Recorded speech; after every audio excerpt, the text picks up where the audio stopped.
você colocou com muita clareza um ponto em que eu sou o único que pode falar sobre metrô. Primeiro, é uma obstinação minha, desde que me tornei senador, e quando nós tínhamos as infrutíferas as propostas, eu não desisti, eu continuei dando, vamos dizer assim, a minha cara a tapa, até nós conseguimos uma solução para o metrô de Belo Horizonte, que foi o financiamento de 2,8 bilhões pelo BNDES, que eu consegui como senador. Eu vou deixar isso muito claro aqui, porque muita gente adora cumprimentar os outros, né, com o chapéu alheio. É uma expressão muito nossa. Quem arrumou o dinheiro do metrô fui eu. Por que eu trabalhei tanto nisso? Porque o metrô é a principal solução para o transporte urbano, não só de Belo Horizonte, mas de toda a região metropolitana. Eu recentemente encontrei com a prefeita de Contagem, Marília Campos.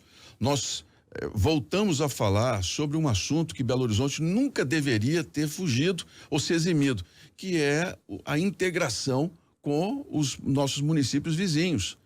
É impossível nós falarmos em solução para os ônibus de Belo Horizonte sem o governo do estado fazer a parte dele. O governo do estado está omisso nessa solução, sem que as prefeituras de Betim, Contagem, até Ribeirão das Neves, todo o arco metropolitano participe da discussão.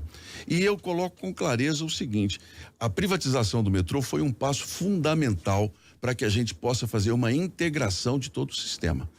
O meu sonho, Thalita, é que a gente consiga em Belo Horizonte uma tarifa única em que a pessoa saia, por exemplo, de Neves e venha até Betim usando o sistema de transporte de ônibus e o sistema do metrô. E Belo Horizonte precisa trabalhar nesse sentido. Agora, você colocar meio bilhão de reais como subsídio para ônibus em Belo Horizonte, um ano antes das eleições, isso cheira muito mal.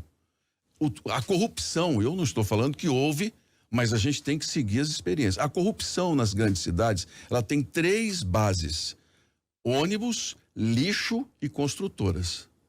Construtoras conseguiram em Belo Horizonte derrubar despesas para construir num projeto relâmpago na Câmara Municipal de Belo Horizonte.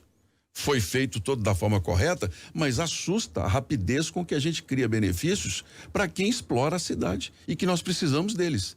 Mas a cidade precisa também cobrar corretamente. Então, ônibus, R$500 bilhão para empresas de ônibus num sistema que está completamente falido. Belo Horizonte não tem condições de manter a longo prazo esse dinheiro. Nós precisamos de uma solução. Essa solução passa por juntar o governo do estado, as prefeituras metropolitanas e fazer uma integração do sistema. Caso contrário, nós vamos continuar do mesmo jeito que nós estamos hoje, com ônibus lotados, congestionamento na cidade toda e uma Belo Horizonte que está se esvaziando, porque você não tem nem como chegar ao centro, e quando chega, você encontra um centro totalmente escuro, abandonado, com as lojas. E a quantidade de moradores de rua que se tornou um problema em BH por falta de política para o atendimento. Então, Belo Horizonte precisa renascer. Nós precisamos reencontrar uma Belo Horizonte de crescimento, sabe, de luz, de uma cidade iluminada, que nós temos essa vocação e que ficou abandonado porque a política nos últimos anos foi uma política voltada só para os interesses de grupos.